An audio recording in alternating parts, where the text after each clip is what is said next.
జనసేన కూటమికి వైఎస్ఆర్సీపీకి 1% vote gap ఉండేది. ఇప్పుడు బీజేపీ జత కలిసిన తర్వాత దాదాపు 2 సమానమయ్యాయి. అదే సమయంలో లోక్సభ ఎన్నికల్లో మాత్రం మీరు ఏ పార్టీకి ఓటేస్తారన్నప్పుడు 1% వైఎస్ఆర్సీపీ ఓటింగ్ తగ్గింది. 1% లీడ్ లో టీడీపీ, బీజేపీ, జనసేన కనిపిస్తోంది. కాంగ్రెస్ పార్టీకి 1.5%, ఒక 0.5% కాంగ్రెస్ పార్టీకి అసెంబ్లీ ఎన్నికలతో పోలిస్తే ఓటింగ్ పర్సెంటేజ్ పెరిగిన పరిస్థితి. మనతో పాటు ఇప్పుడే చర్చలో ప్రొఫెసర్ నాగేశ్వర్ గారు, మాజీ ఎమ్మెల్సీ జాయిన్ అయ్యారు. Sir, thank you very much for joining in Zee Telugu news. చూస్తున్నారు, ఓటింగ్ పర్సెంటేజ్ చూస్తే టై అయింది సార్. ఇట్స్ నరాలు తెగే ఉత్కంఠ పోరు ఇవాళటి వరకు. ఇది ఫిబ్రవరి 27 నుంచి మేము మార్చి 13 వరకు ఈ సర్వే నిర్వహించాం. టీడీపీ, బీజేపీ, జనసేన కూటమి ఫిక్స్ అయిన తర్వాత ఈ సర్వేని నిర్వహించాం. అసెంబ్లీ ఎన్నికల్లో టై అయింది ఓటింగ్ పర్సెంటేజ్. ఎట్లా చూస్తారు? అంటే ఇప్పుడు మీరు బీజేపీ కూడా కలిసాక చేసిన సర్వే అయితే 15 రోజుల ముందు బీజేపీ కలవలే కదా. అందువల్ల బీజేపీ టీడీపీ, జనసేన, బీజేపీ కూటమి అనటానికి వీల్లేదు. అప్పటి వరకు 15 రోజుల క్రితం టీడీపీ, జనసేన మాత్రమే ఉండే. నాకు గుర్తున్నంత వరకు బీజేపీ కలిసి 15 రోజులు అయితే కాలేదు. లేదంటే క్లియర్ గా ఇండికేషన్ చంద్రబాబు ప్రెస్ మీట్ పెట్టి 94 సీట్స్ అప్పుడే చెప్పేశారు. బీజేపీ అయితే కలవలేదు. మార్చి 4వ తేదీ ఆయన అమిత్ షాను కలిశారు. సీట్స్ డిక్లేర్ కూడా మార్చి 6th, 7th వరకు అయిపోయింది. ఫార్మల్ గా అనౌన్స్మెంట్ కాలేదు. అయితే బీజేపీ ఎక్కడ పోటీ చేస్తుందో తెలియదు. అప్పటికి ఎన్ని సీట్లు బీజేపీకి ఇప్పటికీ తెలియదు. బీజేపీ ఎన్ని సీట్లు లేదు. బట్ అంటే ఇప్పటికి కనీసం 10 అసెంబ్లీ సీట్లు ఓట్లు మేము అడిగినప్పుడు కూటమిగానే అడిగాం. అంటే ఇక్కడ ఒక ఫ్యాక్టర్ ఏంటంటే అది ఉత్కంఠభరితమైన పోటీ ఉంటుంది అన్నది నిజం. కానీ మ్యాక్రో లెవెల్ పర్సెంటేజెస్ అనేది ఎప్పుడు పిక్చర్ ఇవ్వదు. ఎందుకంటే మన ఎలక్షన్స్ స్టేట్ వైడ్ గా ఎలక్షన్ ఉండదు. అంటే ఇప్పుడు మీరు స్టేట్ లో వైసీపీ చెప్పిన దాని ప్రకారం వైసీపీకి 48.8%, టీడీపీ, జనసేన, బీజేపీ కూటమికి 48.8%. ఇది 175 అసెంబ్లీ సెగ్మెంట్లకు ఎవరేజ్. కానీ when it comes to election 170 segment కలిపి జరగదు. ఒక కాన్స్టిట్యున్సీలో 10,000 లీడ్ ఉండొచ్చు, ఒక కాన్స్టిట్యున్సీలో 10 ఓట్లతో ఓడిపోవచ్చు. అందువల్ల మన దేశంలో ఉన్న election system percentage of votes బట్టి సీట్లు ఉండవు. అందువల్ల మన దేశంలో election first past post system అంటాం గనక, దామాషా పద్ధతి కాదు, ప్రపోజల్ రిప్రజెంటేషన్ కాదు గనక, when it comes to seat conversion challenging ఉంటుంది. మీరు చెప్పిన పర్సంటేజ్ ఓటింగ్ నేనేమి వ్యాలిడేట్ చేయడం లేదు, డిస్ప్యూట్ చేయడం లేదు. That's not my business. నేనేం సర్వే చేయలేదు కదా. సో మీరు చెప్పిన డేటా తీసుకున్నా కూడా ఓటు కన్వర్షన్ ను సీట్ కన్వర్షన్ గా మార్చడం చాలా డిఫికల్ట్ ఎక్సర్సైజ్ అవుతుంది. ఎందుకంటే అది కాన్స్టిట్యూన్స్ గా మారుతుంది. అది నెక్స్ట్ చూద్దాం. సీట్ అది కాన్స్టిట్యూన్స్ గా మారుతుంది. ఎందుకు అంటే ఇక్కడ కీలకమైన ఫ్యాక్టర్స్ మీరు చూడాల్సింది ఈ పొత్తు జరిగిన తర్వాత పరిణామాల్లో ఒకటి, టీడీపీ, జనసేన, బీజేపీల మధ్య ఓట్ ట్రాన్స్ఫర్ ఏ స్థాయిలో ఎఫెక్టివ్ గా జరుగుతుంది. నాకున్న అంచనా ప్రకారం జనసేన నుంచి టీడీపీకి more than 90% vote transfer. TDP నుంచి జనసేనకు ఒక 10%, 15% తగ్గుతుంది. కారణం ఏంటంటే ఎప్పుడు కూడా టీడీపీ అవుట్ రైట్ గా జరుగుద్దా అంటే జనసేన జరుగుతుంది. నా అంచనా జనసేన కాపులు ఓటేస్తారు టీడీపీకి. అంటే అది కాన్స్టిట్యున్సీ వైజ్ ఎక్కడన్నా తేడా రావచ్చు. కానీ మనకు ఎలక్షన్స్ చూస్తే ఎప్పుడు కూడా ఓటింగ్ కాపులు, కమ్మలు అనే ఫ్యాక్టర్ ఎంతున్నా అది అల్టిమేట్ గా ఒక పొలిటికల్ ఫ్యాక్టర్ కు లోబడి ఉంటుంది. సో ఆ పొలిటికల్ ఫ్యాక్టర్ డామినేట్ అవుతుంది. కానీ ఎక్కడన్నా కాన్స్టిట్యున్సీ వైజ్ గా ఇబ్బందులు ఉండొచ్చు, ఉండకూడదు నేను అనడం లేదు. కానీ జనసేన టు టీడీపీ ట్రాన్స్ఫర్ కొంత ఎఫెక్టివ్ గా జరుగుతుంది. ఎందుకంటే మ్యూచువల్ గా అవసరం. ఇప్పుడు ఒకవేళ జనసేన గెలవాలనుకునే కాపులు కానీ, టీడీపీ గెలవాలనుకునే కమ్మాస్ కానీ, వీళ్ళిద్దరు కలిస్తేనే 2 సాధ్యమవుతుంది అని అర్థమవుతుంది కదా. అర్థమైనప్పుడు ఈ సమస్య రాదు. సో మీకు ఎక్కడ ఛాలెంజింగ్ ఉంటుంది అంటే టీడీపీ టు జనసేన ఓటు అదే స్థాయిలో ట్రాన్స్ఫర్ కావాలి. ఎందుకంటే టీడీపీ పెద్ద పార్టీ అయినప్పుడు ఏమవుతుందంటే ట్రాన్స్ఫర్ ఇబ్బంది అవుతుంది. ఎప్పుడు కూడా చిన్న పార్టీ నుంచి పెద్ద పార్టీకి ట్రాన్స్ఫర్ అయిన స్థాయిలో పెద్ద పార్టీ నుంచి చిన్న పార్టీకి కావడం కష్టమవుతుంది. కారణం ఏంటంటే ఆ పెద్ద పార్టీలో ఇన్ఫ్లుయెన్సింగ్ నేతలు ఉంటారు. ఇప్పుడు మీరు పిఠాపురంలో చూడండి, పవన్ కళ్యాణ్ క్యాండిడేట్ అనుడితోనో వర్మలేశాడు. సో అందువల్ల ఈ ఫ్యాక్టర్ ఒకటి మనం చూడాలి. ఇప్పుడు ఈ పర్సెంటేజ్. రెండవది, బీజేపీ కలవడం వల్ల ఏం జరగబోతోంది. ఇప్పుడు బీజేపీని ఒక స్ట్రాంగ్ ఓట్ బ్యాంక్ ఎగనెస్ట్ గా ఉంటుంది. సో మైనారిటీ ఓటర్లు బీజేపీతో పోటీకి కలవరు. రేపు ఈ కూటమి తరఫున బీజేపీ పోటీ చేస్తే కూటమికి ఓటు వేయాలనుకున్న మైనార్టీస్ కూడా అక్కడ బీజేపీ పోటీ చేసినప్పుడు ఓటు వేస్తారా, లేదా బీజేపీ మద్దతు ఉండడం వల్ల మైనార్టీస్ ఓటు వేస్తారా? ఎందుకంటే బీజేపీ అగ్రెసివ్ ఎజెండాతో ముందుకొస్తుంది. సిఏతో మొదలైంది, ఇక రాబోయే కాలంలో ఇంకా మనం చూస్తాం. సో అందువల్ల ఆ బీజేపీ ఫ్యాక్టర్ వల్ల యాడ్ అయ్యేది ఇంత, మైనస్ అయ్యేది. మీరు ఆటోమేటిక్ గా యాడ్ చేశారు 1%. కానీ మీరు నాట్ ఆటోమేటిక్ యాడ్ చేయలేదు. అంటే మీరు బీజేపీ ఎంతమంది ఓటేస్తారు, వైఎస్ఆర్సీపీకి ఎంతమంది ఓటేస్తారు? మీరు అంటే బీజేపీ రాకముందు తో పోలిస్తే బీజేపీ వచ్చాక ఇంకో 1% పెరిగింది అన్న. ఆ 1% బీజేపీదే కదా, ఇంకెవరిది పెరిగింది? ఎందుకంటే బీజేపీకి లాస్ట్ ఎలక్షన్ లో 0.84% ఓటు వచ్చింది. సో అది అరిథమెటిక్ అడిషన్, అలా ఉండదు. ఎందుకంటే బీజేపీ పట్ల వ్యతిరేకత, రాష్ట్రానికి విభజన హామీలు అమలు చేయలేదని కావచ్చు, ప్రత్యేక హోదా ఇవ్వలేదు, స్టీల్ ప్లాంట్ అమ్ముతున్నారు, ఇవన్నీ ఫ్యాక్టర్స్ ఉన్నాయి. సో ఇంకొక ముఖ్యమైన అంశం ఏంటంటే vote transfer between TDP and BJP, Janasena and BJP జరుగుతుంది. ఎందుకు జరుగుతుంది అంటే మొదటి నుంచి జనసేన బీజేపీతో ఉంది, కానీ టీడీపీ టు బీజేపీ ఎంత జరుగుతుంది? ఎందుకంటే టీడీపీ బీజేపీతో పొత్తు, టీడీపీలో చంద్రబాబు నాయుడుకు ఉన్నంత ఇష్టం మిగతా నేతలకు లేదు. ఈవెన్ మీరు పొలిట్ బ్యూరో సభ్యులు అడగానే చెప్తారు. ఎందుకంటే జగన్ కి ఇంతకాలం 5 ఏళ్లు బీజేపీ సహకరించింది. బీజేపీ మోడీ వద్దనుంటే, అమిత్ షా వద్దనుంటే చంద్రబాబు నాయుడు అరెస్ట్ చేసేవాడా, అమరావతిని మార్చేవాడా? ఇవన్నీ తెలుగుదేశం నేతలు బహిరంగంగా టీవీ డిబేట్లో చెప్పింది, నేను కొత్త చెప్పింది ఏం కాదు. సో ఆ నేపథ్యంలో చూసినప్పుడు ఎంత ఎఫెక్టివ్ గా టీడీపీ ఓటు బీజేపీకి ట్రాన్స్ఫర్ అవుతుంది అనేది కూడా ఒక క్వశ్చన్ మార్క్. సో ఈ ఇఫ్స్ అండ్ బట్స్ అనేది ఇప్పుడు మనకు తేలాలి. పర్సంటేజ్ ఆఫ్ ఓట్స్ ఒకవేళ నిజమనుకున్నా కూడా బీజేపీకి ఓటు ఉంటే ట్రాన్స్ఫర్, బీజేపీకి ఉన్న ఓటు ఎంత 1% కదా, ఆ 1% కూడా ఎంత ట్రాన్స్ఫర్ అయితే క్వశ్చనబుల్ అవుతుంది. ఎందుకంటే నిన్నటి దాకా బీజేపీ టీడీపీ మధ్య వ్యతిరేకత ఉండి ఇవాళ ఒక్కసారిగా పార్టీలు కలిస్తే ఆటోమేటిక్ గా ఓట్ ట్రాన్స్ఫర్స్ కావాలని రూల్ ఏం లేదు. మీకు 2009లో మీకు టీడీపీ లెఫ్ట్ టీఆర్ఎస్ కలిసింది, ఓడిపోయారు. 2004లో కాంగ్రెస్ లెఫ్ట్ టీఆర్ఎస్ కలిసి గెలిచారు. అందువల్ల ఎన్నికల్లో ప్రతిసారి ఒకే రకంగా ఉండదు కదా. అందువల్ల ఈ ఫ్యాక్టర్స్ మనకు తేలాల్సి, ఎందుకంటే ఇంక ఎన్నికలు కూడా 2 నెలలు ఉన్నాయి. మీరు సర్వే జరిపిన నాటికి రేపు పోలింగ్ డేట్ కు మధ్య ఇవాళ ఎలక్షన్ షెడ్యూల్ కూడా వచ్చింది కనుక మీరు జరిపిన దానికి ఇప్పుడు మోర్ దెన్ 2 months ఉన్నాయి. 2 months ఇది వెరీ లాంగ్ పీరియడ్ కదా. ఎందుకంటే వివిధ సర్వేల ప్రకారం national election studies, centre for study of developing societies study ప్రకారం 25 to 30% ఓటర్స్ పోలింగ్ డేనో అంతకన్నా ముందు కొద్ది రోజుల ముందు 8% పోలింగ్ డేనే డిసైడ్ చేస్తారని కూడా ఉంది. నేషనల్ ఎలక్షన్ నేను చెప్పేది సిఎస్డిఎస్ నేషనల్ ఎలక్షన్ అండి. పర్సెంటేజ్ ఒకటి అటు ఇటు ఉండొచ్చు, but a significant number take a call on the polling day and before and few days before. అందువల్ల ఈ ఫ్యాక్టర్స్ అన్ని ఉన్నాయి, క్యాండిడేట్ల ఫ్యాక్టర్స్ ఉన్నాయి. ఇప్పుడు ఒక పార్టీ నచ్చినా క్యాండిడేట్ నచ్చకపోవచ్చు, ఒక పార్టీ నచ్చకపోయినా క్యాండిడేట్ నచ్చచ్చు. తర్వాత మీకు ఇక్కడ కాంగ్రెస్ పార్టీ మీరు 1%, 1.5% ఇచ్చారు. వైసీపీకి టీడీపీకి మధ్య 1% తేడా ఉన్న చోట మీకు, ఎందుకంటే 2014లో వైసీపీ టీడీపీ మధ్య తేడా 2%. టీడీపీ 2% ఓట్ల తేడాతోనే గెలిచింది. తెలంగాణలో కాంగ్రెస్ పార్టీ బీఆర్ఎస్ పైన 2% తేడాతో గెలిచింది. సో కొన్ని కాన్స్టిట్యున్సీలో 1% తేడా ఉన్న చోట కాంగ్రెస్ లెఫ్ట్ అలయన్స్ గా ఇప్పుడు కలుస్తోంది. వీరికి వచ్చే 1%, 2% that can make a lot of difference. ఎందుకంటే వాళ్ళు అప్పుడు ఎవరు కాంగ్రెస్ కు 1.1% వస్తుంది. 1.1 లెఫ్ట్ పార్టీస్ కూడా కలుస్తున్నాయి. ఇప్పుడు కాంగ్రెస్ లెఫ్ట్ కూటమి ఏర్పడుతుంది. సో అది 1% 1.5 కాంగ్రెస్, ఇతరులు 1.3. సో లెఫ్ట్ పార్టీలు ఇవన్నీ 1.5 నోటా కూడా ఉంటుంది. నోటా పక్క పెట్టిన 1.5 అయితే ఉంటుంది కదా. ఈ 1.5% can make a difference in some constituencies కదా. అంటే అది వాళ్ళ ఓటు ఏది వైసీపీ నుంచి వచ్చిన ఓటా, వైసీపీ వ్యతిరేక ఓటా. ఒకవేళ వైసీపీ జగన్ అనుకూల ఓటు తీసుకున్నారనుకోండి వైసీపీ నష్టం, లేదు ప్రతిపక్ష ఓటు తీసుకున్నారనుకోండి ఆ మేరకు జగన్ లాభం అవుతుంది. సో ఈ ఇఫ్స్ అండ్ బట్స్ కూడా ఉన్నాయి ఈ పర్సెంటేజ్, ఓవరాల్ పర్సెంటేజ్ బట్టి చూస్తే. సో దీన్ని బట్టి సీట్, మీరు చెప్పిన దాన్ని బట్టి సీట్స్ కూడా డిసైడ్. పాటు ప్రొఫెసర్ నాగేశ్వర్ గారితో డిస్కషన్ కంటిన్యూ చేద్దాం సీట్స్ కు సంబంధించి, అదేవిధంగా మన Zee Telugu news matrix opinion poll సంబంధించి.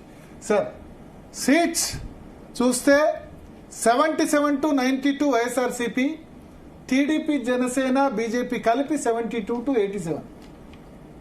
అంటే మీరు ఇచ్చిన సర్వేలో ఉన్న ఒక మేజర్ ఛాలెంజ్ అంటే ఈ డేటా రైటా రాంగా అని నేను క్వశ్చన్ చేయడం లేదు ఇప్పుడు. 46,500 శాంపిల్స్ మీరు ఎన్ని సర్వేలు చేసినా ఫండమెంటల్ ప్రాబ్లం ఏమవుతుంది అంటే మీరు ఇచ్చిన ఓటింగ్ పర్సంటేజ్ ప్రకారము వైసీపీ టీడీపీకి ఈచ్ 48% ఉన్నప్పుడు +2% మార్జిన్ అంటే అయిపోతుంది కదా. బావిలో దూకుడుకు దూకపోవడానికి మధ్య మార్జిన్. సో లేదు అది మీ ఇప్పుడు ఎగ్జాక్ట్ గా ఉన్నప్పుడు ఇప్పుడు బావిలో దూకుడు దూకపోవడం మధ్య మార్జిన్ లాగా 2% ఇది మేక్స్ టోటల్ డిఫరెన్స్ కదా. అందువల్ల నీకు అంటే మీకు ఇప్పుడు అదే 60% 40% ఉందనుకోండి, సర్వే ఎర్రర్ మీకు ఇష్యూ కాదు. ఎందుకంటే 2 కాదు 10% అటు ఎర్రర్ అనే కాదు. కానీ 2% గ్యాప్ ఉన్నప్పుడు 2% ఎర్రర్ అన్నప్పుడు the results can completely change. అందుకే నేను అనేది 40 మీరు ఇచ్చిన ఓటింగ్ పర్సెంటేజ్ 48 ఉన్నప్పుడు సీట్ కన్వర్షన్ కు ప్రాతిపదిక ఏంటి అనేది క్లారిటీ ఉండాలి. ఎందుకంటే అది ఈచ్ కాన్స్టిట్యున్సీ లెవెల్ పోటీ ఉంటుంది. అప్పుడు ఓ కాన్స్టిట్యున్సీలో అటు కావచ్చు, ఓ కాన్స్టిట్యున్సీ ఇటు కావచ్చు. అందువల్ల ఓట్ టు సీట్ కన్వర్షన్ ఇది వెరీ టైట్ ఉందా, వన్ సైడ్ ఉందా, మీకేమనిపిస్తుంది? అసలు ఎలక్షన్స్ ముందు అలాంటి స్పెక్యులేషన్ చేయడం నేను అంగీకరించాను. 50 days కాదు 5 hours ముందు కూడా చెప్పకూడదు. ఎందుకు చెప్పకూడదు అంటే that's not our business. One side election అయితే ఉండదు. One side election last time one side election ఉన్నట్టయితే ఉండే ప్రసక్తి అయితే లేదు. లాస్ట్ టైం మ్యాసివ్ డిఫరెన్స్ ఉంది. 50% ఓటింగ్ 151 సీట్లు అవి. సో 151-23 అనే రేషియో అయితే ఉండదు. కానీ మనకు అర్థం కావాల్సింది అంటే 151 లో ఒక 40% కోల్పోయినా మన మామూలు విషయంగా 40% అంటే 60 సీట్లు పోతాయి. 60 సీట్లు పైన ఇంకా 91 సీట్లు మిగులుతాయి. సో అందువల్ల ఆ మార్జిన్ లీడ్ చాలా ఎక్కువగా ఉండడం వల్ల అండ్ మీకు మ్యాసివ్ ఎరోషన్ ఉంటుంది. ఉన్నా కూడా అధికారం ఉంటుందా లేదా అనేది క్వశ్చన్ మార్క్. తర్వాత ఇప్పుడు 3 పార్టీలు తగ్గడం గ్యారంటీ, సీట్లు తగ్గడం గ్యారంటీ. అది ఎవరైనా చెప్తారు, ఈవెన్ వైసీపీ నాయకులు చెప్తారు. మీరు వైసీపీ వాళ్ళు అడగండి, వాళ్ళని మీరు ప్రైవేట్ గా అడగండి, మాకు మా సర్వేల ప్రకారం 120-125 వస్తాయి అని చెప్తుంటారు. కొంతమంది నేతలు అయితే 100+ వస్తాయని కూడా చెప్తున్నారు. సో బట్ ఎవరు కూడా మాకు 150 వస్తాయని చెప్పడం లేదు. వై నాట్ 175 వస్తాయని ఎవరు చెప్పడం లేదు. సో అందువల్ల ఆ ఎరోజన్ ఉంటుందని వాళ్ళు కూడా ఒప్పుకుంటున్నారు. ఎందుకు మీకు ఇది సింపుల్ అరిథమెటిక్ కదా. ఇప్పుడు టీడీపీకి లాస్ట్ టైం 40% ఓటింగ్ వచ్చింది, 6 to 7% మీకు జనసేనకు వచ్చింది. సో ఈ రెండు కలిసినప్పుడు 46-47% అవుతుంది. ఈవెన్ బీజేపీ కూడా కలుపుకుంటే 48% అవుతుంది. అంటే ఇలా ఎగ్జాక్ట్ గా అరిథమెటిక్ ఉంటుందని అంటలేను. ఎలక్షన్స్ లో ఉండాలని రూల్. మేము చేసిన సర్వే చెప్తాము. మేము అడిగింది ఏంటంటే టీడీపీ, బీజేపీ, జనసేన కూటమికి ఓటేసే వాళ్ళు ఓటేస్తారా, వైసీపీకి ఓటేస్తారా అని డైరెక్ట్ గా అడిగాం. ఇండివిజువల్ ఓటింగ్ అట్లా లెక్కించి జమ చేయలేదు. ఎన్నికలు జరిగితే ఎవరికి ఓటేస్తారంటే వైసీపీకి ఓటేస్తామని 48.8% మంది, ఎగ్జాక్ట్లీ బీజేపీ, టీడీపీ, జనసేన కూటమికి ఇస్తామని 48.8%. Congress party vote Congress. అంటే సమస్య ఏంటంటే స్టేట్ వైడ్ ఓటింగ్, పాయింట్ అక్కడ స్టేట్ వైడ్ ఓటింగ్ కు కాన్స్టిట్యున్సీ వైజ్ ఓటింగ్ కు చాలా డిఫరెన్స్ ఉంటుంది. చాలా డిఫరెన్స్, మామూలు డిఫరెన్స్ ఉంటుంది. కడప జిల్లాలో వైసీపీకి 55-60%. మరి అంతే కదా. మరి ఇప్పుడు అది జిల్లా కూడా కరెక్ట్ కాదు, కాన్స్టిట్యున్సీ వైజ్ గా ఉంటది. సో మీకు ఎరోజన్ ఉంటుంది అన్నది నిజం. మీకు కానీ క్లోజ్ రేస్ అంటే క్లోజ్ అంటే మీరు చెప్పిన 48 అని అనడం లేదు కానీ, బట్ రిలేటివ్లీ లాస్ట్ ఎలక్షన్స్ తో పోలిస్తే more polarised and closer contest. ఎవరు అధికారంలోకి వచ్చిన 100 సీట్లతో రావచ్చు అంటే మనం ఇప్పుడే స్పెక్యులేట్ చేయకూడదు. ఎందుకంటే ది ఎలక్షన్ సర్వేల యొక్క అసలు ఉద్దేశం నెంబర్స్ ప్రిడిక్ట్ చేయడం కాదు. ఆ స్థాయికి మనం దిగజార్చారు. కానీ political behaviour of the electorate ను ఇన్ఫ్లుయెన్స్ చేస్తున్న అంశాలు ఏంటి, ప్రజల పొలిటికల్ బిహేవియర్ లో వస్తున్న ట్రెండ్ ఏంటి అని పట్టుకోవడానికి పబ్లిక్ ఒపీనియన్ రీసెర్చ్ పుట్టింది. అది కాస్త డీజనరేట్ అయ్యి ఎవరికి వెళ్తాను నువ్వుకెంత నాకెంత అనే స్థాయికి వచ్చింది. అల్టిమేట్ గా ప్రజలకు ఆసక్తి ఉండేది అదే గనక. సో బట్ మనం ఎప్పుడు కూడా we are no business to influence the voter choice. అందువల్ల వివిధ ఫ్యాక్టర్స్ అనలైజ్ చేయాలి తప్ప ఇంత పర్సెంటేజ్ వీళ్ళకి వస్తాయా, అంత పర్సెంటేజ్ వాళ్ళకి వస్తాయా, ఇన్ని సీట్లు వస్తాయా అని మీరు సర్వేలు చేయొచ్చు. కానీ నాలాంటి వాళ్ళు ఎప్పుడు మాట్లాడరు. మీరు తెలంగాణ ఎలక్షన్స్ అప్పుడు కూడా ఎలక్షన్స్ కు ముందు మాట్లాడాను, ఇప్పుడు కూడా మాట్లాడుతాను. ఆంధ్రప్రదేశ్ లో గాలి ఎటు వీస్తోంది, గాలి మారుతోందా, తెలంగాణలో ఎటువైపు ఉందని మాట్లాడాను. కానీ ఫైనల్ రిజల్ట్ మాత్రం ఎగ్జిట్ పోల్ రోజే చెప్పాను. అంటే ఇప్పుడు గాలి ఎటు వీస్తుంది అనుకోవచ్చు ఆంధ్రప్రదేశ్ లో. అందుకే గాలి ఎటు వీస్తోంది, ఎవరు డిక్లేరింగ్ లాస్ట్ 10 days లో మనం అట్లా అంచనా వేయలేము. రాజకీయాలను వారం 10 రోజులు అంచనా వేయడు. స్థూలంగా పాలిటిక్స్ అయితే మీరు అన్నట్లు వైసీపీ లాస్ట్ టైం గెలుచుకున్న సీట్లు అయితే గెలుచుకోదు, అది మాత్రం నిజం. ఒకవేళ ఈ పొత్తే కుదురుండకపోతే వన్ సైడ్ గేమ్ ఉండేది. కేవలం వైసీపీ వర్సెస్ టీడీపీ గనక ఉంటే వైసీపీ చాలా ఈజీగా గెలిచుండేది. సో ఇంత ఉత్కంఠ భరితం కావటానికి కారణం పొత్తు, అది కూడా జనసేనతో పొత్తు. బీజేపీతో పొత్తు కన్నా జనసేనతో పొత్తు ప్రధానమైన అంశం. బీజేపీ పొత్తు మైనస్ మీ ఉద్దేశాలు ప్లస్? అసలు బీజేపీకి ప్లస్ అవ్వడానికి ఎంత % ఓటింగ్ ఉంది? మైనస్ కూడా అసలు పాయింట్ బీజేపీ లాస్ట్ ఎలక్షన్ లో వచ్చిన ఓటింగ్ 0.84. అలాంటప్పుడు మైనస్ మైనస్ అయ్యే అవకాశం అయితే కొన్ని కాన్స్టిట్యున్సీలో ఖచ్చితంగా ఉంటుంది. ఇప్పుడు మీకు ఉదాహరణకు ఒక కర్నూలు సీట్ ఉంది, గుంటూరు టౌన్ లో ఒక సీట్ ఉంది. కర్నూలు టౌన్ లో టీడీపీకి అనుకూలంగా ఉన్న మైనారిటీ ఓటరు రేపటి బీజేపీ పోటీ చేస్తే ఉంటారా? బీజేపీ ఒకవేళ చెయ్యకపోయినా బీజేపీతో పొత్తుండి బీజేపీ వాళ్ళు రోజు పొద్దున్న లేస్తే సిఏఏ ప్రచారం చేస్తుంటే నరేంద్ర మోడీ వచ్చి, అమిత్ షా వచ్చి, యోగి ఆదిత్యనాథ్ వచ్చి ఓహే ఏ అండ్ బుల్డోజర్లు చెప్తుంటే ఆ ఓటింగ్ టీడీపీకి పడుతుంది నాకు చెప్పండి. సో ఆ క్యాంపెయిన్ అందుకున్న తర్వాత తెలుస్తుంది మనకి ఏమవుతుంది అనేది. ఇప్పటికిప్పుడు ఖచ్చితంగా ఇలా జరుగుతుందని చెప్పలేం, కానీ ఓవరాల్ గా బీజేపీతో అలయన్స్ టీడీపీకి లాభమని టీడీపీ నాయకులు కూడా అన్నారు. మీరు అడగండి ప్రైవేట్ లెవెల్. టీడీపీ నాయకులు ఉన్నారు, చంద్రబాబు నాయుడు కూడా అంటలేడు. చంద్రబాబు నాయుడు ఏమంటున్నాడు, అధికారం వచ్చిన తర్వాత రాష్ట్ర ప్రభుత్వానికి కేంద్రం సాయం అవసరం కనుక పెట్టుకుంటాం అంటున్నాడు. మాకు రాజకీయంగా లాభం కనుక పెట్టుకుంటామని అనలే ఇంతవరకు. మీరు చంద్రబాబు నాయుడు ఉపన్యాసాలు మొత్తం తీయండి, వైసీపీని ఓడించడానికి బీజేపీ మద్దతు అవసరము అని చంద్రబాబు నాయుడు అనలే. ఆ మాటకంటే పవన్ కళ్యాణ్ అంటున్నాడు వైసీపీ వ్యతిరేక ఓటు చీలకూడదు, వైసీపీ వ్యతిరేక ఓటు చీలనివ్వను అని పవన్ కళ్యాణ్ అంటున్నాడు. చంద్రబాబు నాయుడు ఇప్పటి వరకు వైసీపీని ఓడించడానికి బీజేపీ కూడా కలిసి రావడం ఉపయోగమా నల్లే. ఏమంటున్నాడు, గెలిచినాక రాష్ట్ర పరిస్థితిని బాగు చేయడానికి కేంద్రం సహకారం కావాలి కలుస్తున్నాం అంటున్నాడు. సో అందువల్ల టీడీపీ బీజేపీతో కలవటానికి బీజేపీ వల్ల బలం కలిసి వస్తుందని కాదు, వేరే ఫ్యాక్టర్స్ వల్ల కలుస్తుంది. మనందరికీ తెలుసు ఆ ఫ్యాక్టర్స్ ఏందో, ఢిల్లీలో చూసినా తెలుస్తుంది, తెలంగాణలో చూసినా తెలుస్తుంది. సో అందువల్ల ఆ ఫ్యాక్టర్స్ ఆర్ డిఫరెంట్. కలవడానికి టీడీపీతో బీజేపీతో కలవడానికి ఫ్యాక్టర్సే వేరు. అందువల్ల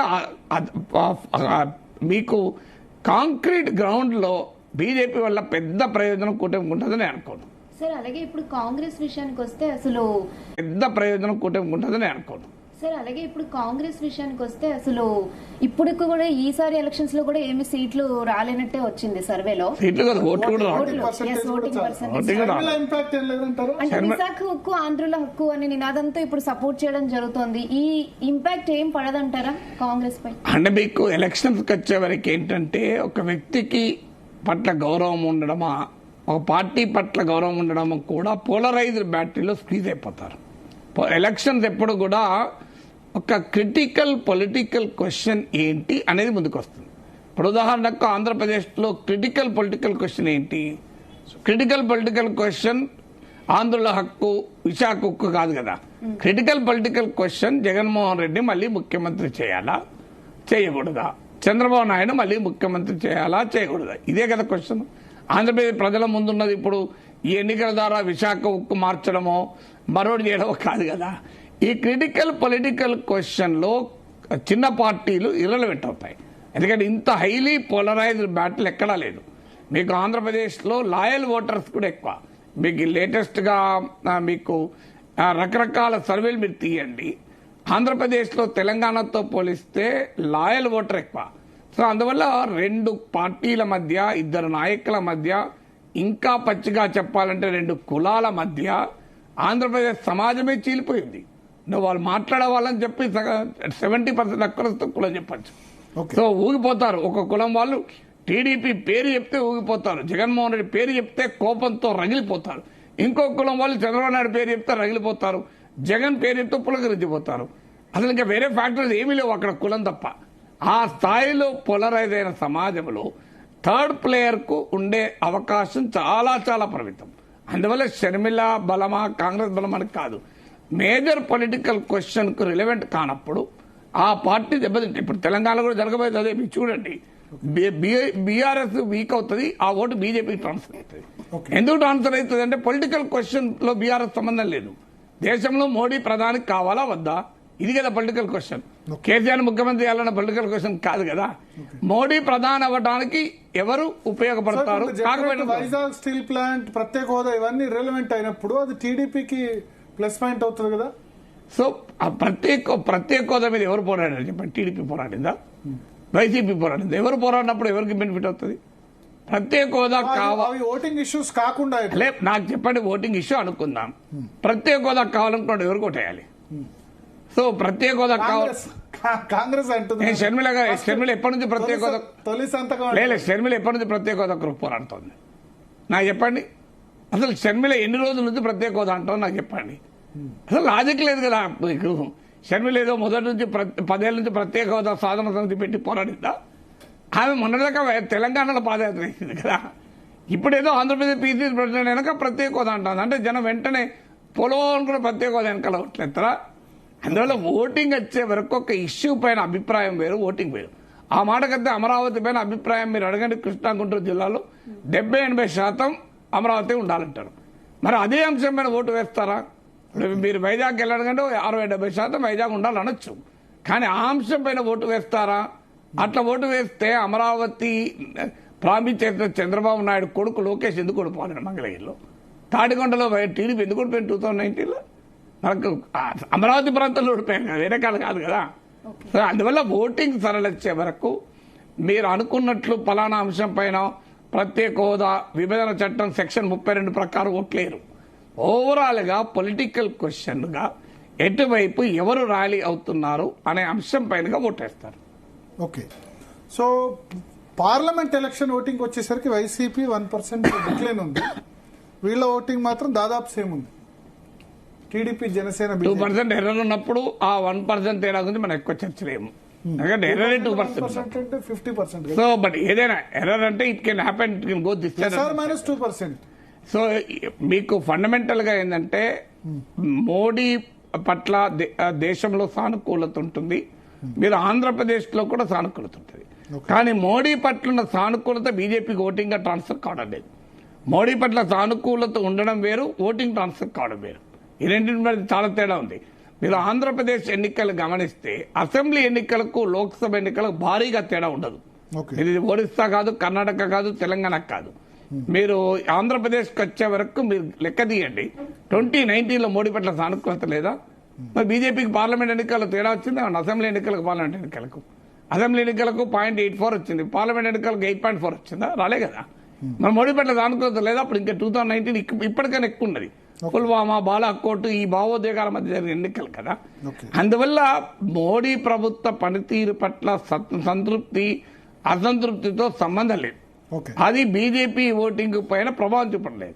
అయితే బీజేపీ కూడా కూటమిలో కలిసింది కనుక మీరు అన్నట్లు ఒక 1% ఎడ్జ్ వాళ్ళకు పెరిగితే అసెంబ్లీ ఎన్నికలతో పోలిస్తే అది నేషనల్ పొలిటికల్ నరేటివ్ యొక్క ప్రభావంగా పెరిగి ఉండాలి. ఒకవేళ ప్రకారం చూస్తే సార్ ఇక్కడ వైసీపీకి ఎడ్జ్ ఉంటే పార్లమెంటు సీట్స్ ప్రకారం 13 బీజేపీ, టీడీపీ, జనసేన కూటమి, 12 వైఎస్ఆర్సీపీకి వస్తున్నాయి. అంటే మళ్ళీ ఓటు 1% లెస్ ఉంది, అంటే 1 సీట్ డిఫరెన్స్ వస్తుంది. సీటు ఓటు కన్వర్షన్ వచ్చినప్పుడు పార్లమెంట్ ఎలక్షన్ ఒక రకంగా ఉంటుంది, అసెంబ్లీ ఎలక్షన్ ఒక రకంగా ఉంటుంది.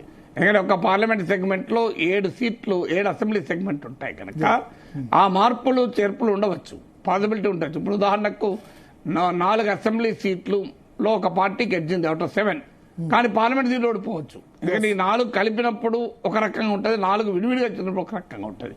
సో అందువల్ల it's again A matter of statistics. So ఇక్కడ గణాంకాల విషయంలో చాలా గందరగోళం ఉండటానికి అవకాశం ఉంటుంది.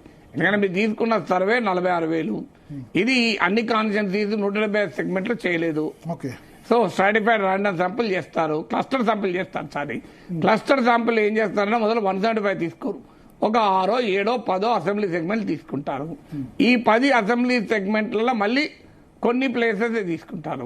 అందువల్ల లార్జర్ సర్వేస్ ఎప్పుడు కూడా ఉత్కంఠభరితమైన పోటీ ఉన్నప్పుడు రియాలిటీని క్యాప్చర్ చేయలేదు.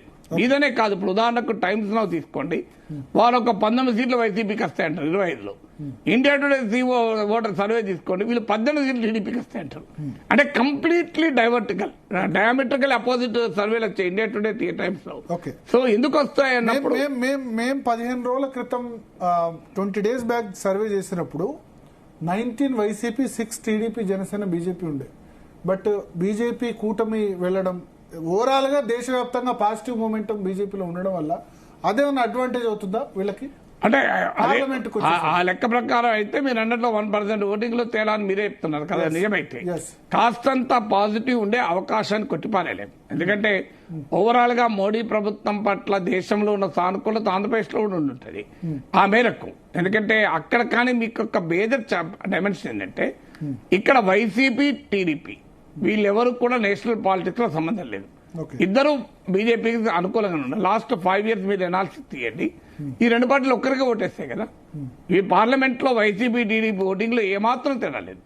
సో దేశంలో ఉన్న రాజకీయ పరిస్థితి ఆంధ్రప్రదేశ్ లో లేదు.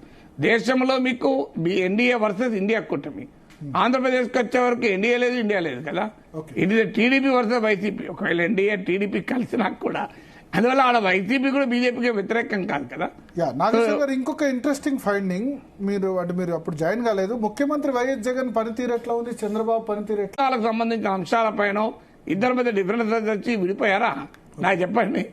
సో అందువల్ల ఆ ప్రజలు మీరు రాకముందు తెలంగాణ ఎన్నికలకు సంబంధించి కూడా మేము సర్వే చేశాం. తెలంగాణ లోక్సభ ఎన్నికల్లో మీరు ఏ పార్టీకి ఓటు వేస్తారని అడిగిన ప్రశ్నకు కాంగ్రెస్ కు 40.4% మంది జై కొట్టారు. బీజేపీకి ఓటేస్తామని 22.6% మంది, బీఆర్ఎస్ 28.1%, ఎంఐఎం 3.3%, అదర్స్ 5.6%. అంటే ఈ పర్సంటేజెస్ వాలిడేట్ చేయలేను, రిజెక్ట్ చేయలేను. కానీ ఒకటి మాత్రం నిజం, బీఆర్ఎస్ వీక్ అవుతోంది, బీజేపీ బలపడుతుంది. ఇది డెఫినెట్ ఇప్పుడు మీ సర్వేలో కూడా అది కనబడుతుంది కదా. బీఆర్ఎస్ ఆల్మోస్ట్ 10% బీజేపీ 3% పెరిగింది. కాంగ్రెస్ 3 కూడా కాదు, 8%, 22%. అంటే మీరు లాస్ట్ మీరు అసెంబ్లీతో అంటే నేను లాస్ట్ అసెంబ్లీతో పోల్చాలి కదా, లోక్సభతో కాదు కదా. అసెంబ్లీతో పోలిస్తే 14% నుంచి 22% అవుతుంది మీ సర్వే ప్రకారం. 8 to 9% పెరుగుతుంది. ఈవెన్ ఇది లాస్ట్ అసెంబ్లీ పార్లమెంట్ ఎలక్షన్ కూడా మనం చూసాం. లాస్ట్ అసెంబ్లీ ఎలక్షన్ లో 7% అయితే పార్లమెంట్ ఎలక్షన్ లో 20% అయింది బీజేపీ. అయితే ఆ రేంజ్ లో పెరగదు, ఎందుకంటే బేస్ లో ఉన్నప్పుడు పెరుగుదల రేట్ ఎక్కువ ఉంటుంది. బేస్ పెరుగుతున్న కొద్దీ పెరుగుదల రేటు తగ్గుతుంది సహజంగా. అందువల్ల ఆల్రెడీ 7 నుంచి 14%కి వచ్చారు కనుక అక్కడి నుంచి పెరగడం. సో అందువల్ల బీజేపీ పెరుగుతుంది అన్నది నిజం. అయితే కాస్ట్ ఆఫ్ బీఆర్ఎస్ పెరుగుతుంది కూడా నిజం.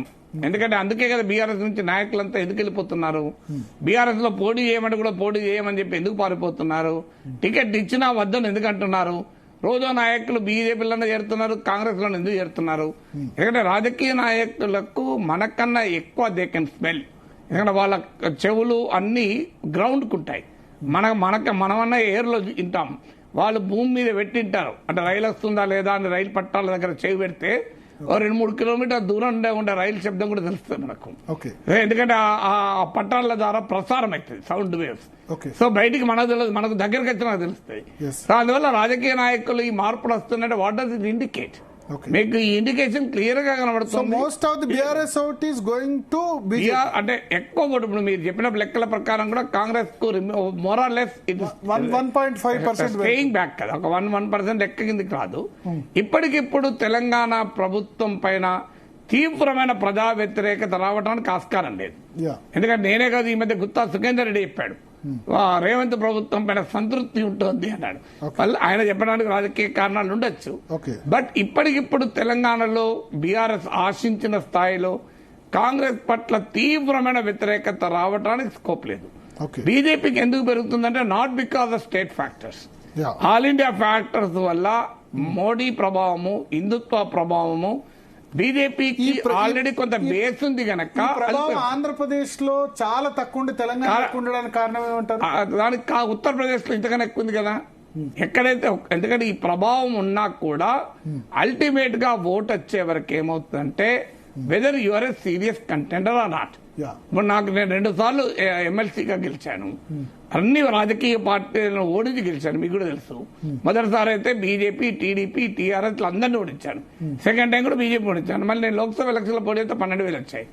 మొన్న రీసెంట్ గా 2 ఏళ్ల క్రితం ఎమ్మెల్సీ ఎలక్షన్ లో కూడా నాకు 58,000 ఓట్లు వచ్చాయి. కాంగ్రెస్, బీఆర్ఎస్, బీజేపీ తర్వాత నేనే. కాంగ్రెస్ కన్నా ఎక్కువ వచ్చాయి. కాంగ్రెస్ అభ్యర్థిగా మాజీ మంత్రి చిన్నారెడ్డి, ఇప్పుడు ప్రణాళిక బోర్డు వైస్ చైర్మన్, అంత సీనియర్ నాయకుడు పోటీ చేస్తే ఆయనకు 33,000 ఓట్లు వస్తే నాకు 58,000 ఓట్లు వచ్చాయి. టీడీపీకి ఎల్రమణకు 5,000 ఓట్లు వచ్చాయి.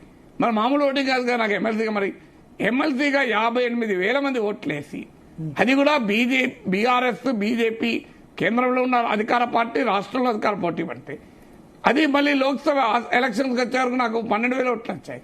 కారణం ఏంటి అంటే మనం ఎక్కడ సీరియస్ కంటెండర్ అనే ఫ్యాక్టర్. బట్ ఆంధ్రప్రదేశ్ లో బీజేపీ సీరియస్ కంటెండరే కాదు కదా, తెలంగాణలో బీజేపీ సీరియస్ కంటెండర్ కొంత కనుక ఆ ఓటింగ్ కలిసి వస్తుంది. ఎప్పుడు కూడా మనం ఫీల్డ్ లోనే లేకపోతే మన బెనిఫిట్ రాదు కదా. ఒకసారి సీట్ చూద్దాం సార్. సీట్ చూస్తే తెలంగాణలో ఇప్పటికిప్పుడు లోక్సభ ఎన్నికలు జరిగితే కాంగ్రెస్ కు 9 సీట్లు, BJP 5, BRS 2, MIM 1.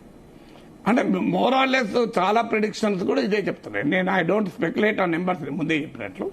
But trend అయితే చాలా క్లియర్ గా ఉంది. ఇప్పుడు మీరు ఓట్లు, సీట్లు ఏ ట్రెండ్ చూసినా దాదాపు అసెంబ్లీ ఎన్నికల ట్రెండ్ కనబడుతోంది. తేడా ఒక్కటి ఉంది, కాంగ్రెస్ పార్టీకి అసెంబ్లీ ఎన్నికల్లో కూడా నాకు గుర్తున్నంత వరకు 9 లోక్సభ సెగ్మెంట్ లో లీడ్ వచ్చింది. ఇప్పుడు మీ సర్వేలో కూడా 9 గెలుస్తారని వస్తోంది. బీఆర్ఎస్ కు బీజేపీకి మధ్యలో మారుతుంది తేడా. అసెంబ్లీ ఎన్నికలకు వచ్చేప్పుడేమో బీఆర్ఎస్ కు లీడ్ ఉంది, బీజేపీకి లేదు. ఇప్పుడు బీజేపీకి 14% ఉంటే బీఆర్ఎస్ కు 37% ఉంది. మీకు అసెంబ్లీ లోక్సభ సెగ్మెంట్ల వారీగా చూసినా బీజేపీకి తక్కువ ఉంది, బీఆర్ఎస్ కి ఎక్కువ ఉన్నాయి. అది రివర్స్ అవుతుంది. అది రివర్స్ అయ్యే అవకాశాలు కనబడుతున్నాయి. అందువల్ల బీఆర్ఎస్ కు ఆ ఛాలెంజ్ మాత్రం డెఫినెట్ గా ఉంది.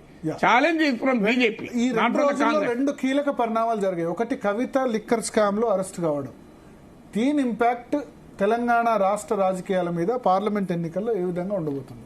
అదనంగా ఇంపాక్ట్ అనేది 2 రకాలు. ఒకటి, బీఆర్ఎస్ కి ఏమైనా సానుభూతి వచ్చి అనుకూలత పెరుగుతుందా? నా అంచనా పెరగదు. ఎందుకంటే ఎందుకు పెరగదు అనుకుంటే బీఆర్ఎస్ పట్ల ఉన్న వ్యతిరేకత అసెంబ్లీ ఎన్నికల్లో మనం చూసాం. ఆ వ్యతిరేకత ప్రధానంగా కేసీఆర్ ఫ్యామిలీ పైన వచ్చిన వ్యతిరేకత. ఏదైనా చెప్పాలంటే బీఆర్ఎస్ పార్టీ కన్నా కూడా ఇప్పుడు ఇది కూడా కేసీఆర్ ఫ్యామిలీ ఇన్వాల్వ్మెంట్ లాగా ఇది చూస్తారు. ఇప్పుడు మీకు కవిత అరెస్ట్ సమయంలో కూడా అక్కడ కేటీఆర్ హరీష్ రావే ఉన్నారు. నిజంగా బీఆర్ఎస్ మాజీ మంత్రుల్ని, ఎంపీలను, ఎంపీలను అందరినీ దించాల్సి ఉండే కదా. మళ్ళీ అక్కడ ఎవరున్నారు కవితతోనే, అటు కేటీఆర్, ఇటు హరీష్. సో దాన్ని ఫ్యామిలీ ఇష్యూగా చూసినప్పుడు ప్రజలు ఇది ప్రజల ఇష్యూగా తీసుకోరు కదా. కవిత ప్రజల కొరకు పోరాడడం వల్ల ఈ కేసులో ఇరుక్కోలేదు కదా. It is more A political issue తప్ప ప్రజల ఇష్యూ కాదు. అందువల్ల ప్రధానంగా దీంతోనే తెలంగాణలో టీఆర్ఎస్ కు సానుభూతి వస్తుందని అనుకోను. పోతే బీజేపీకి ఏమైనా లాభం ఉంటుందా? ఇక్కడ అసెంబ్లీ ఎన్నికల సమయంలో బీజేపీ, బీఆర్ఎస్ ఒక్కటే అన్న భావన బీజేపీని బాగా దెబ్బతీసింది. ఇప్పుడు ఆ భావనను దెబ్బతీయడానికి బీజేపీ 2 రకాల ప్రయత్నాలు చేస్తోంది. ఒక రకమైన ప్రయత్నం బీజేపీ నాయకులకే గడ్డి కొడుతోంది. చూడండి, మేము బీఆర్ఎస్ నే లేకుండా చేస్తున్నాం, బీఆర్ఎస్ లో ఎవడు మిగలకుండా చేస్తున్నాం అని చెప్పదలుచుకున్నారు. రెండవది ఏంటి అంటే ఇప్పుడు కవిత అరెస్ట్. దీని ద్వారా బీఆర్ఎస్, బీజేపీ ఒక్కటే అన్న భావన వల్ల కలిగిన నష్టాన్ని నుంచి బయటపడాలి అన్నది బీజేపీ ఆలోచన. కానీ అది కూడా పెద్ద ఇష్యూ కాదు. ఎందుకంటే ఇక్కడ లోక్సభ ఎలక్షన్కి వచ్చేవరకు బీజేపీ, బీఆర్ఎస్ ఒక్కటా అన్న దానికన్నా pro Modi and anti Modi sentiment మధ్య జరిగే ఎన్నికది. సో అందువల్ల బీజేపీకి ఎందుకు పెరుగుతోంది? బీఆర్ఎస్ తో ఉన్న అనుబంధము అన్న మచ్చగనో, మరకనో, అనుమానమో పోయి కాదు. బీజేపీకి ఎందుకు పెరుగుతుందంటే లోక్సభ ఎలక్షన్ కనుక పెరుగుతుంది. దేశంలో మోడీ పట్ల సానుకూలత ఉంది కనుక పెరుగుతుంది. మరి 2019 పెద్దగా ప్లస్ ఏం కాదు. ప్లస్ అంటే కొంత మేరకు ఉపయోగపడవచ్చు. ఎందుకంటే బీఆర్ఎస్ ను వ్యతిరేకించేవారు, కాంగ్రెస్ పార్టీ పట్ల ఇష్టంగా ఓటు వేసిన వారు, అంటే ఇంకో మాకు మార్గం లేదు కేసీఆర్ ఓడించాలంటే అనుకున్న వాళ్ళు ఈసారి బీజేపీ.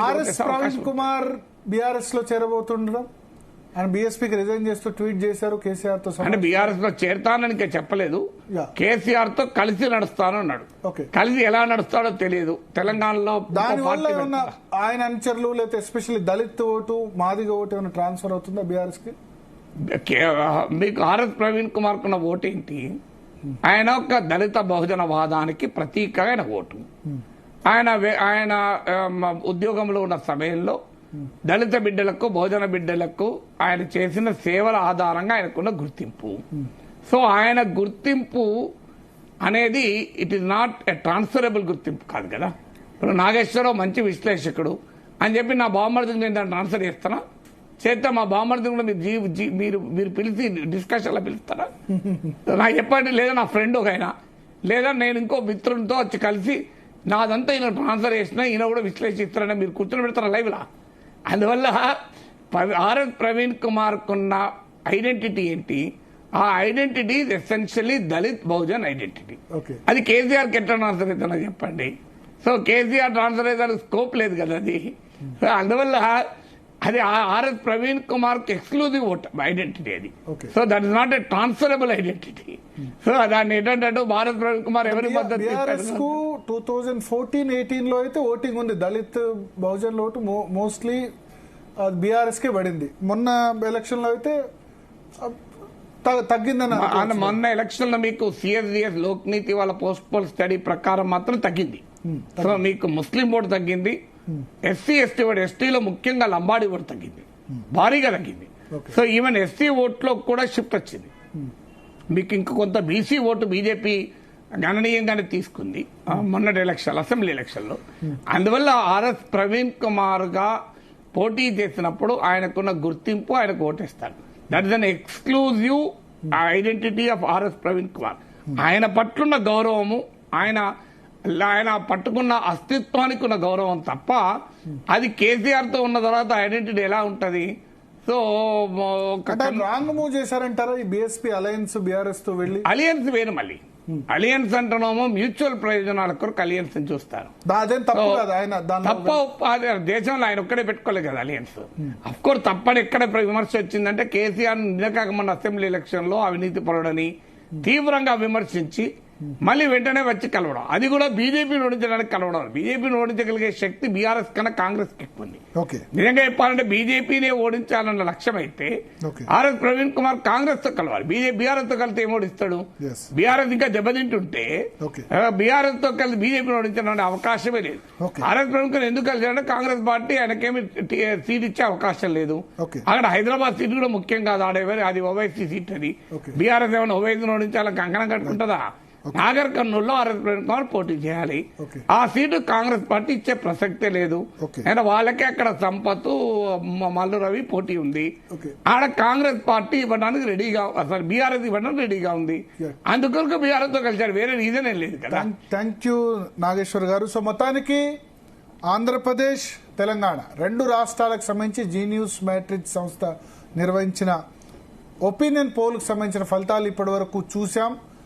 ఎలక్షన్స్ ఏపీ తెలంగాణ రెండు రాష్ట్రాల్లో కూడా మే 13వ తేదీన ఉన్నాయి. అప్పటి వరకు కూడా రెగ్యులర్గా ప్రతి 20-25 డేస్కి ఒకసారి మేము కంటిన్యూస్గా ఒపీనియన్ పోల్ కండక్ట్ చేస్తాం. వాటిని ఎప్పటికప్పుడు కూడా జీ తెలుగు న్యూస్లో టెలికాస్ట్ చేస్తూనే ఉంటాం. Stay tuned to Zee Telugu news.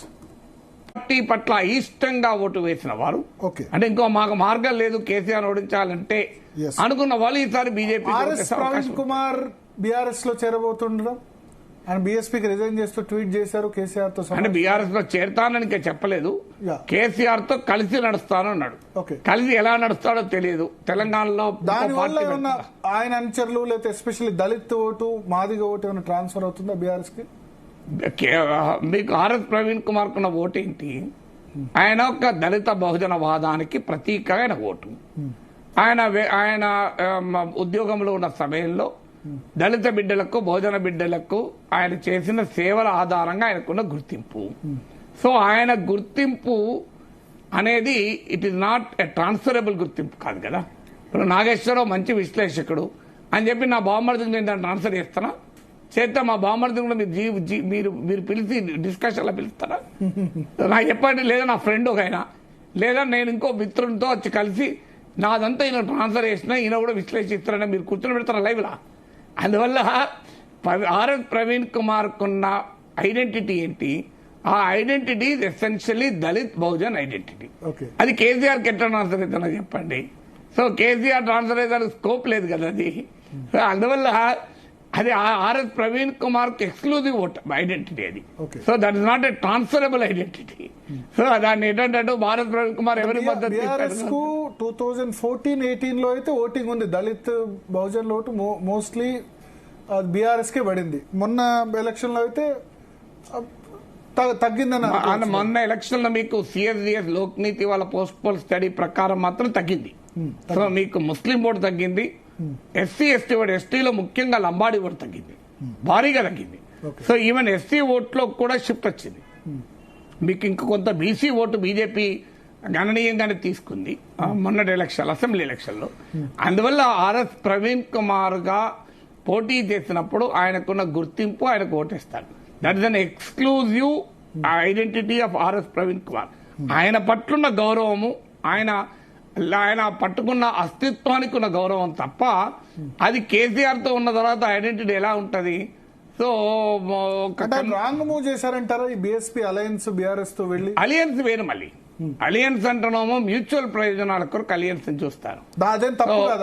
తప్ప దేశంలో ఆయన ఒక్కడే పెట్టుకోలేదు కదా అలయన్స్. అఫ్ కోర్స్ తప్పని ఎక్కడ విమర్శ వచ్చిందంటే కేసీఆర్ నిన్నకాక మన అసెంబ్లీ ఎలక్షన్ లో అవినీతి పరుడని తీవ్రంగా విమర్శించి మళ్ళీ వెంటనే వచ్చి కలవడం, అది కూడా బీజేపీని ఓడించడానికి కలవడం. బీజేపీని ఓడించగలిగే శక్తి బీఆర్ఎస్ కన్నా కాంగ్రెస్ కి ఎక్కువ ఉంది. నిజంగా చెప్పాలంటే బీజేపీనే ఓడించాలన్న లక్ష్యం అయితే ఆర్ఎస్ ప్రవీణ్ కుమార్ కాంగ్రెస్ తో కలవాలి. బీఆర్ఎస్ తో కలిసి ఏం ఓడిస్తాడు? బీఆర్ఎస్ ఇంకా దెబ్బతింటుంటే బీఆర్ఎస్ తో కలిసి బీజేపీని ఓడించాలనే అవకాశమే లేదు. ఆర్ఎస్ ప్రవీణ్ కుమార్ ఎందుకు కలిసాడంటే కాంగ్రెస్ పార్టీ ఆయనకేమి సీట్ ఇచ్చే అవకాశం లేదు. అక్కడ హైదరాబాద్ సీట్ కూడా ముఖ్యం కాదు, ఆడేవారు అది ఓవైసీ సీట్. అది బీఆర్ఎస్ ఏమైనా ఓవైసీని ఓడించాలని కంకణం కట్టుకుంటుందా? నాగర్ కర్నూలులో ఆర్ఎస్ ప్రవీణ్ కుమార్ పోటీ చేయాలి. ఆ సీటు కాంగ్రెస్ పార్టీ ఇచ్చే ప్రసక్తే లేదు. అండ్ వాళ్ళకే అక్కడ సంపత్, మల్లు రవి పోటీ ఉంది. ఆడ కాంగ్రెస్ పార్టీ ఇవ్వడానికి రెడీగా, అసలు బీఆర్ఎస్ ఇవ్వడానికి రెడీగా ఉంది. అందుకొరకు బీఆర్ఎస్ తో కలిసారు, వేరే రీజన్ ఏం లేదు కదా. థ్యాంక్ యూ నాగేశ్వర్ గారు. సో మొత్తానికి తప్ప వాళ్ళకి అడ్వైజ్ ఇచ్చే పన్నది కాదు కదా. సో ఏ పార్టీ ఏం చేయాలో వాళ్ళకు 100 కోట్లు పెట్టి కన్సల్టెంట్ పెట్టుకున్నారు కదా, నాగేశ్వర్ అవసరం లేదు కదా. ఓకే, సో పార్లమెంట్ సంబంధించి మనం చూసుకుంటే కాంగ్రెస్ పార్టీకి సంబంధించి ఒక 0.5% పెరుగుతుంది, 1 నుంచి 1.5. కాంగ్రెస్ ఓటు బ్యాంక్, వచ్చే ఓటు బ్యాంక్ అది జగన్మోహన్ రెడ్డికి సంబంధించిన ఓటు బ్యాంక్ లో కట్ చేస్తుందా, లేకపోతే టీడీపీ, బీజేపీ, జనసేన నుంచి కట్ చేసే అవకాశం ఉందా? అది that the difficult question to tell. ఎందుకంటే వెరీ మైన్యూట్ గా ఉంది ఓటింగ్ కూడా చాలా ఎక్కువ లేదు కదా. అసలు ఎవరిది కట్ చేయకుండా కాంగ్రెస్ రావచ్చు కూడా. సో అందువల్ల కాంగ్రెస్ పార్టీ ఓటు ఒక 5% 6% ఉంటే ఇటు నుంచి వచ్చిందా అటు నుంచి వచ్చిందా అనేది అర్థమవుతుంది. వాళ్ళకు ఉన్నది 1.5%. ఇటు నుంచి వచ్చేది ఏమున్నది? ఆ మేరకు కాంగ్రెస్ ఓటర్ కూడా ఉంటాడు కదా. ఒకటి మాత్రం నిజం, షర్మిల ప్రభావం కూడా పెద్దగా ఉండకపోవచ్చు. కాంగ్రెస్ పార్టీ ఆశించిన స్థాయిలో 5% పార్లమెంట్ ఎలక్షన్స్ కు పెరిగే వాతావరణం ఉండకపోవచ్చు. షర్మిల జగన్ కు వ్యతిరేకంగా మాట్లాడడం టీడీపీకి అడ్వాంటేజ్ అవుద్దా? టీడీపీకి అడ్వాంటేజ్ అవడం అనే క్వశ్చన్ ఎందుకు అడ్వాంటేజ్ అవుతారు ఎలా చెప్పగలం? ఇప్పుడు ఆమె జగన్ కు వ్యతిరేకంగా మాట్లాడితే జగన్ వ్యతిరేక ఓటే కదా చీల్చేది, జగన్ అనుకూల ఓటు చీల్చేది. Neutral voter, undecided voter, neutral voter Sharmila అన్న దాన్ని బట్టి, జగన్ అన్న దాన్ని బట్టి, చంద్రబాబు నాయుడు అన్న దాన్ని బట్టి ఉండదు కదా. సో అంటే అప్పటిదాకా జగన్ పైన వేరే అభిప్రాయం ఉండి షర్మిల చెప్పడంతోనే అభిప్రాయాన్ని మార్చుకుంటారా? అందరూ తెలుసు కదా షర్మిల జగన్ పడతలేదు, వాళ్ళు తిట్టుకుంటారు, వాళ్ళు విమర్శించుకుంటున్నారని. ఇందులో ప్రజలకే సంబంధం ఉంది. ఇప్పుడు జగన్ షర్మిల పంచాయతీలో ప్రజలు ఎక్కడ ఉన్నారా? ఉండుంటే షర్మిల తెలంగాణలో పాదయాత్ర ఎందుకు చేస్తూ వస్తుంది? సో అక్కడ ప్రజల సమస్య, ఏ ప్రజా సమస్య పైన జగన్ కు షర్మిలకు పంచాయతీ ఏర్పడే చెప్పనాకనే అది వ్యక్తిగతమైన కుటుంబ పంచాయతీ. ఆ కుటుంబ పంచాయతీ కాస్త రాజకీయ పోరుగా మారింది. ఇందులో ప్రజల అంశాలపైన, సైద్ధాంతిక అంశాలపైన, ప్రజా జీవితాలకు సంబంధించిన అంశాలపైన ఇద్దరి మధ్య డిఫరెన్స్ వచ్చి విడిపోయారా? నాకు చెప్పండి. సో అందువల్ల ఆ ప్రజలు మీరు రాకముందు తెలంగాణ ఎన్నికలకు సంబంధించి కూడా మేము సర్వే చేశాం. తెలంగాణ లోక్సభ ఎన్నికల్లో మీరు ఏ పార్టీకి ఓటు వేస్తారని అడిగి